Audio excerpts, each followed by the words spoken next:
Welcome back to HSC AMA. Today we're super excited to feature Yaman Kamalmaz, Enterprise AE at Box. Welcome everybody. I'm joined by our head of community, Rebecca Tisitano. If you have any questions, additional questions to the questions that you already submitted, just reach out to Rebecca in our Slack channel. How are you doing, Rebecca, Yaman? We're doing well. Thank you so much for having us.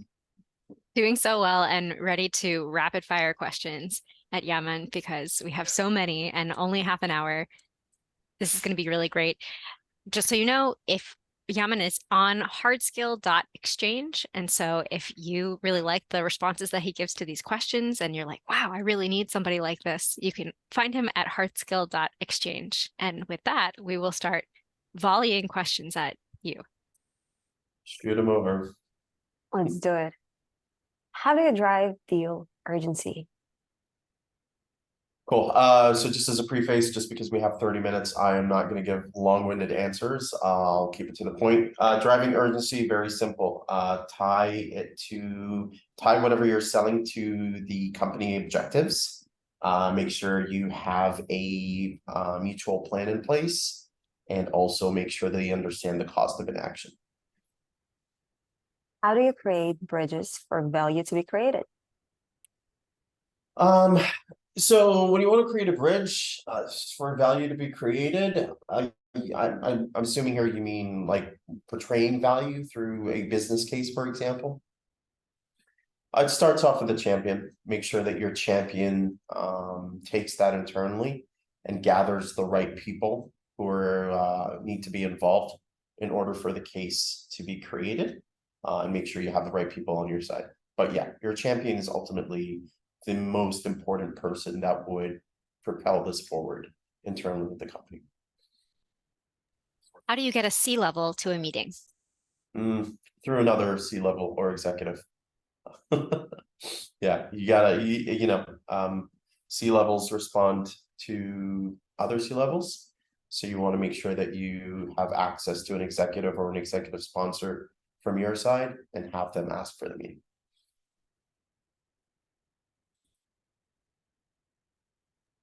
How do you uncover mission critical business issues that drive the sense of urgency throughout the deal? Ask a lot of questions, to a point where you get tired of asking questions.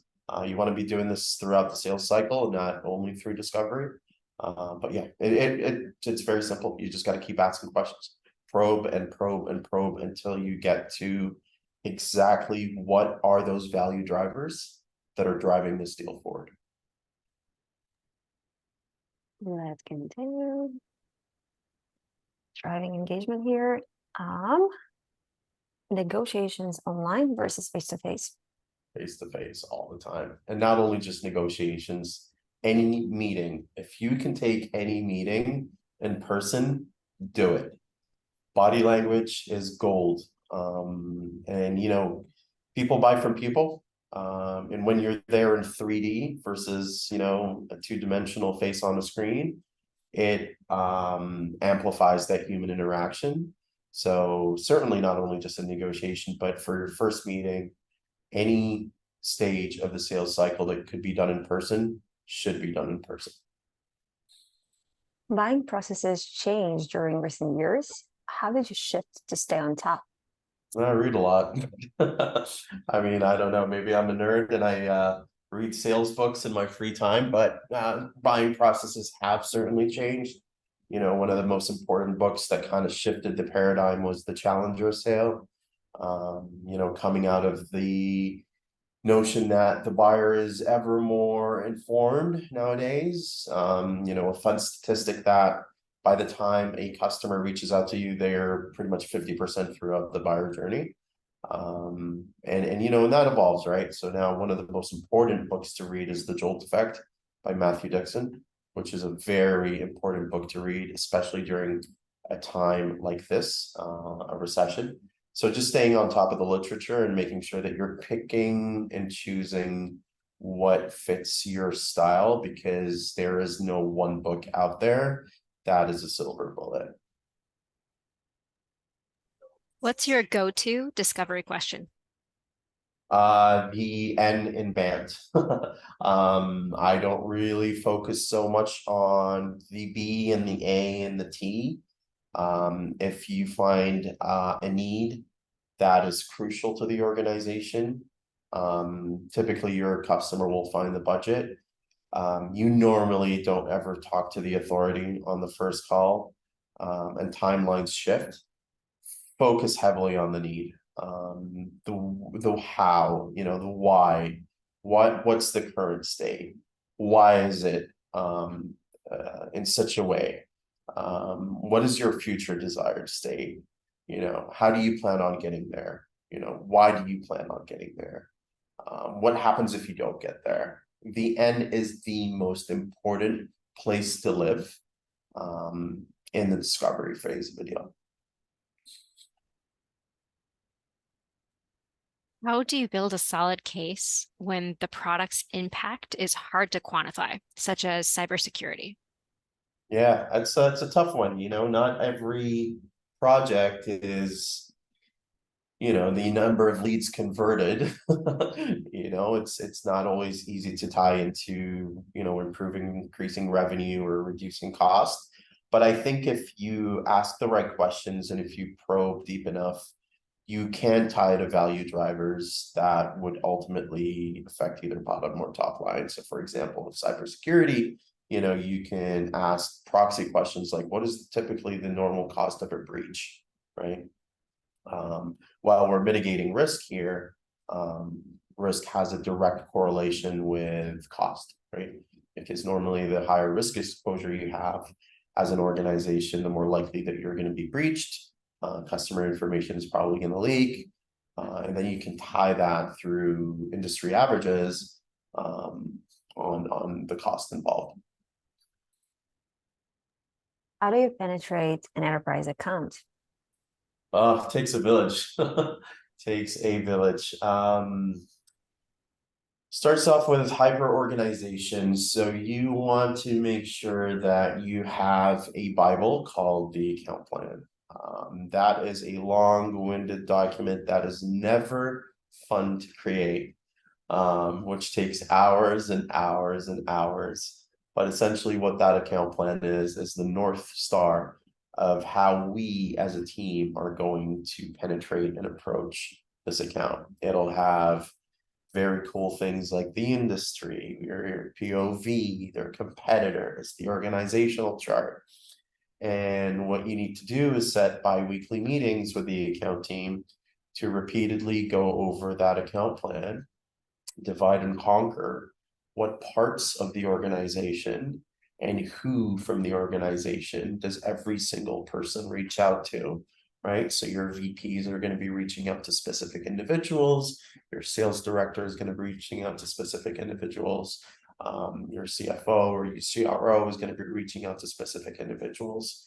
And then here comes the art, which is the creative messaging of your point of view of what you are looking to solve for them, and hopefully that ties well into their strategy, to their company's objectives, and then just going at it. But revisiting that account plan over and over again with every call and making sure that we are hyper organized as a team, because it is not easy breaking into an enterprise account.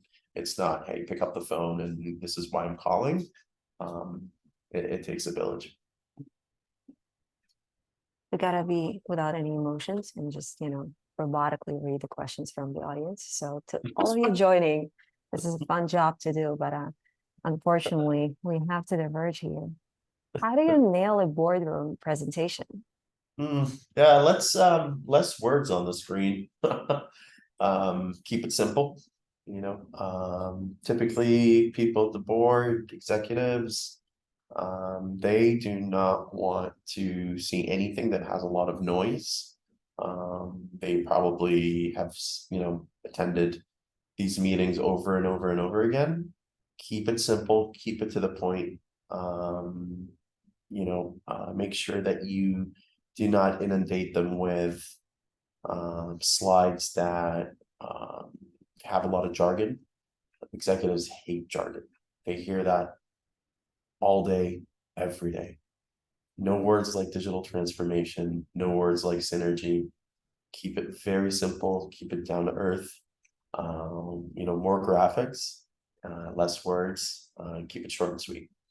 The best board meetings, executive meetings that I've had were no longer than 20-25 minutes.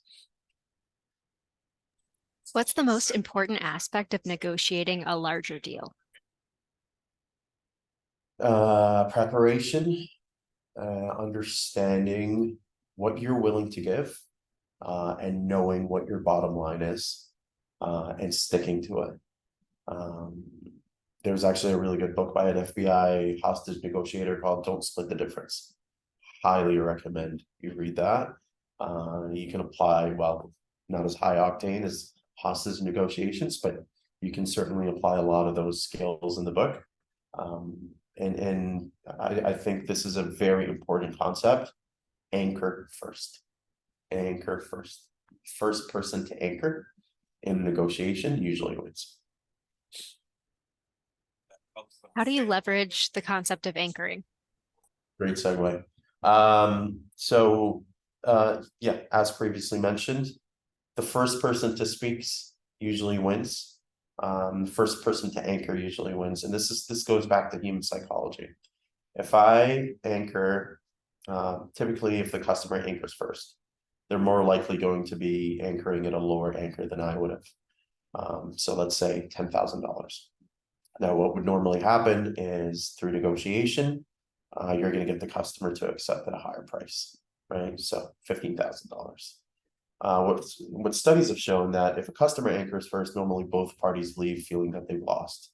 The customer feels that they've lost because they actually spent more than their anchor, and you feel lost. You feel like you've lost because you would have anchored at $20,000, and you basically let go of $5,000 on the table, right?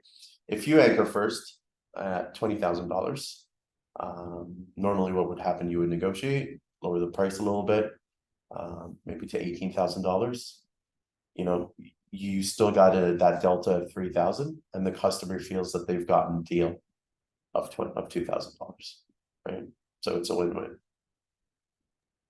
Question for me, Mhm. what's your education? And I know the answer. Just want the audience to hear it, and how it help you, in your daytime job. Nothing, it didn't help me at all. I actually am a finance background. I'm a finance graduate. I went to school for finance, worked a little bit in corporate finance, investment banking. I hated it. I can only, stare at an Excel sheet for so long before losing my mind. So it did not help me one bit, in my day to day. You read a lot. It's not that common in the industry. How do you progress sales cycles? How do I progress sales cycles? Yeah, I mean, everybody's different, but there's some fundamentals. You got to always ask for next steps, right? At every single stage of the way, you always need to define next steps, and pencil in those next steps. And I can't stress this enough, a mutual plan. I used to do sales without a mutual plan. And I do remember the day when I actually switched over. One of my VPs told me, that you can't be doing this, right? You can't just hope and pray that a customer is going to, attend this meeting or, move forward at this specific date. And it was honestly like, it was night and day. I had so many missed meetings before a mutual plan. I had so many missed dates, so many missed milestones. A mutual plan holds both parties accountable. And, I'm not saying that once you have a mutual plan in place that, the customer is going to be attending every single meeting, and, every date's going to be hit right on time, but it holds them accountable. And what it also does is that it puts your timeline and your forecast on a litmus test, right? So once the customer looks at the steps and says, yes, this is realistic, these are the steps that we need to hit before we move forward, that is validation of your forecast. versus when you send a mutual plan to a customer and they say, actually, no, you're missing a few steps here. We need a legal review. This needs to go through procurement. Add X step here. And this should be a living, breathing document that both you and your customer work on. So, yeah, mutual plan. Can't stress it enough. What's the best way to get referred into a Fortune 500? The best way to get referred to a Fortune 500 company is getting referred by another Fortune 500 company that you've done work with. That's really it. Simple. They talk to each other. How do you deal with RFPs effectively? No. And can you define it too? Yeah, so with RFPs, if you're late to the party, it's not yours. That's number one, right? Typically, RFPs are there for, unless it's a government RFP, typically RFPs are there for to check a box that the company has done their due diligence. The earlier the better with RFPs. Ideally, you want to be writing the RFP, or not writing, but influencing the RFP for the company. That's when you win, right? Believe it or not, every RFP, again, not public sector here, every RFP has been influenced by someone in the mix. It's just the reality of the game. There's going to be questions that are skewed towards a single vendor. If that vendor is not yours, the odds are against you. I've won some RFPs where I was a little late, but that's not the rule of thumb. And you want to have a capture team. First thing you want to do is this RFP even worth pursuing? RFPs are a lot of work. Some of those RFPs, the asks are just ridiculous. But you got to have a capture team. You got to go through the technical, the business, the commercial, and see if it's even worth pursuing. If it is, then dividing and conquering the work. Some companies, larger companies like, I don't know, most large tech companies have dedicated RFP teams that typically would handle going through the questions and all that. But if you don't have that luxury, then it's a matter of dividing and conquer, and then putting your best foot forward, and then radio silence, because you're not really allowed to reach out during the RFP process, but hoping that you've done your work and you've to some degree influenced the RFP. How do you decide which company is the best to work for comp-wise? RepView. Yeah, RepView. RepView is a great tool, and honestly, I'm not sponsored by them. This is not a shameless plug. Yeah, I use RepView too. It really shows a lot of insider information. It's like Glassdoor for sales. How many people are hitting quota, what's their average OTE, things that you really, you should ask this during your interview process, but you really want to get the real info from the people in the trenches over there. Go to RepView. What are your tips on getting promoted? We luckily for us in sales, it's easy. Hit your number. We live by the sword, we die by the sword. But obviously it's not only that. Creating a brand for yourself. Obviously in sales, the most important thing is that you're consistently hitting quota, that you're overachieving. That certainly helps a lot, but also look into the company and see different groups, join them. I was part of the global equality task force at Salesforce, right? Not only do they do really fun work, but you also get to meet some really cool people within the company. I met some SVPs at Salesforce I wouldn't have dreamt of meeting, if it wasn't for that task force.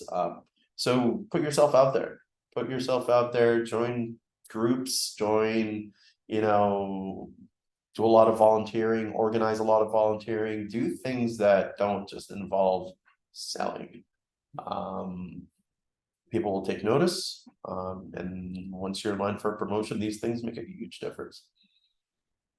How do you, nope. Is it glitch? Is it possible to start as an AE or must you come through the role of SDR? You're looking at them. I never did an SDR role. I started SMB.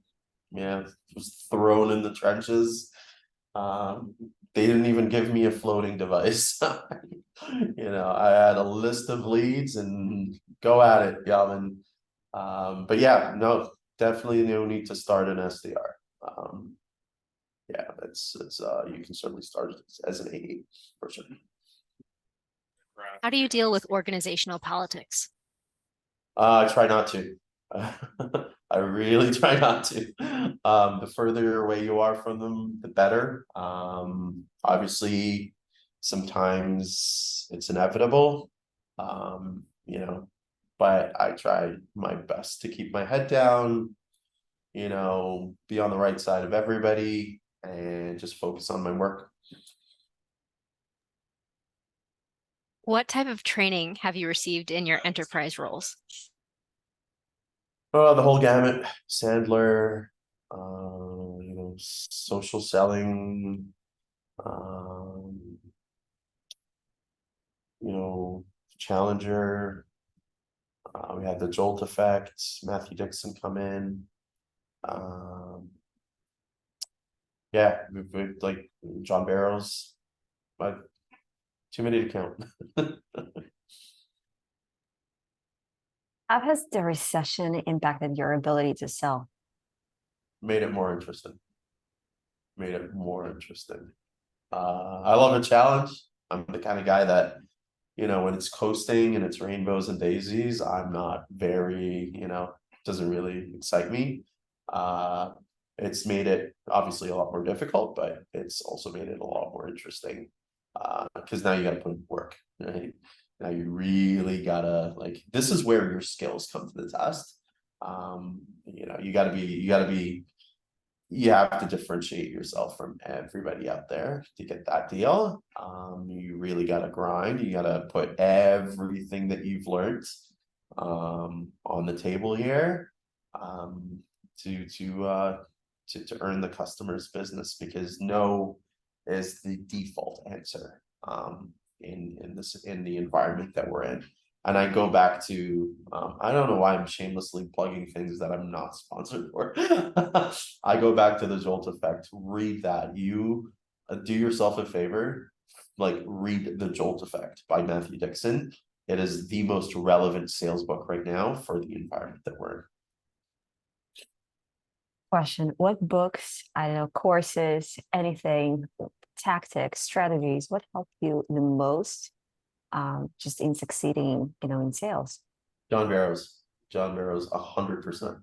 If I was to see a sales trainer, a prominent sales trainer out there that really reflects and I can echo with his style, the no BS, down to earth, raw, is John Barrows. And it's funny, John Barrows actually teaches Salesforce AEs how to sell.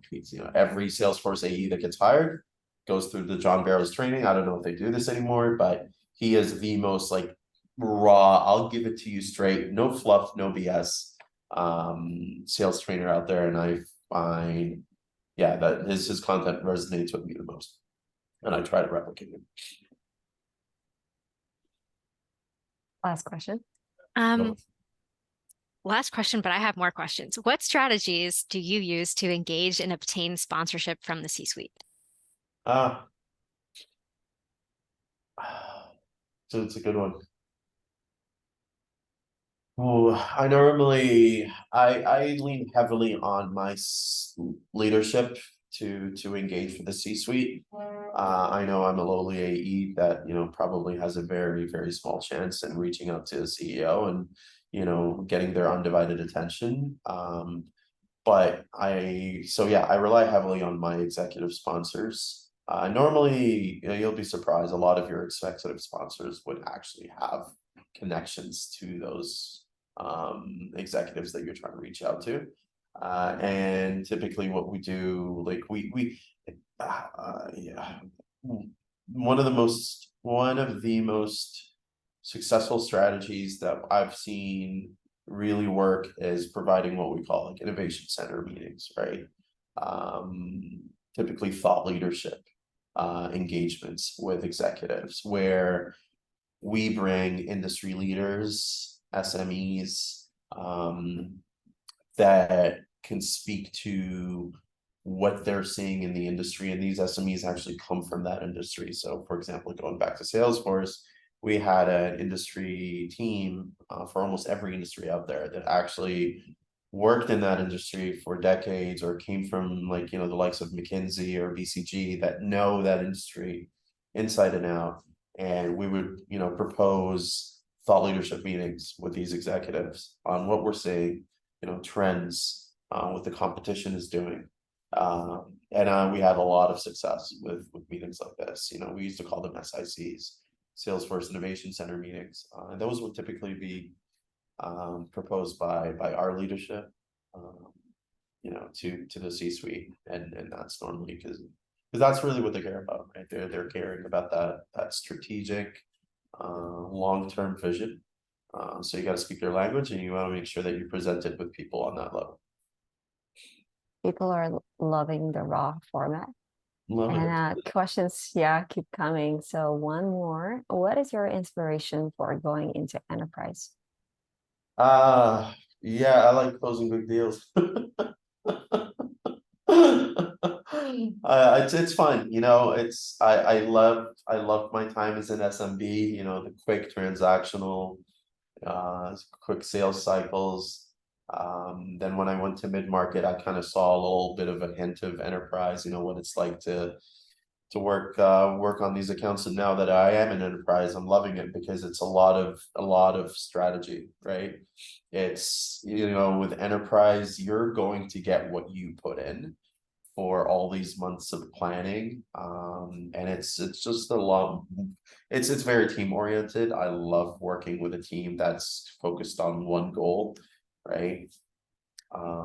So yeah, it's very engaging. Although, for the 9 to 12 months that you're not closing any business, it's pretty challenging. But yeah, once you land that 7-figure deal, it feels pretty nice. I have a couple more questions. One, I know that you can help a lot of people on Hard Scale Exchange, but who are you most excited if they reached out to you and said, I'd like to book a coaching session with you to help? Yeah, anybody, really, anybody, any AEs that are starting off, I can see myself in them. I wish I had something like the Hard Scale Exchange when I was an SMB rep. But so anybody starting off in their journey in sales, sales can be great. Sales, honestly, if done right, it's honestly the best job in the world. Really want to encourage folks that are starting off to show them what they can really be in this profession. Whether it's career coaching, whether it's deal coaching. I'm just excited to see, newbies reach out and help them in any way I can. Thank you so much, Yaman. You're It's very been welcome. amazing. Thank you for sticking around and taking the heat here. People are loving it. If you just, you want to train with Yaman, it's easy to do. Just go to our marketplace and book an hour. We're gonna see you next week. We're doing AMAs twice a week. And it's always streamed on Hard Skill Exchange. Rebecca. Thank you Take so us much. out. Thanks. Yeah, thanks so much for your time and great answers to the questions. We'll put them so that everybody can see them, and be sure to go to hardscale.exchange and book a few sessions with Yaman. Thanks so much. Love it. Thank you, everybody. Bye-bye. Thank you.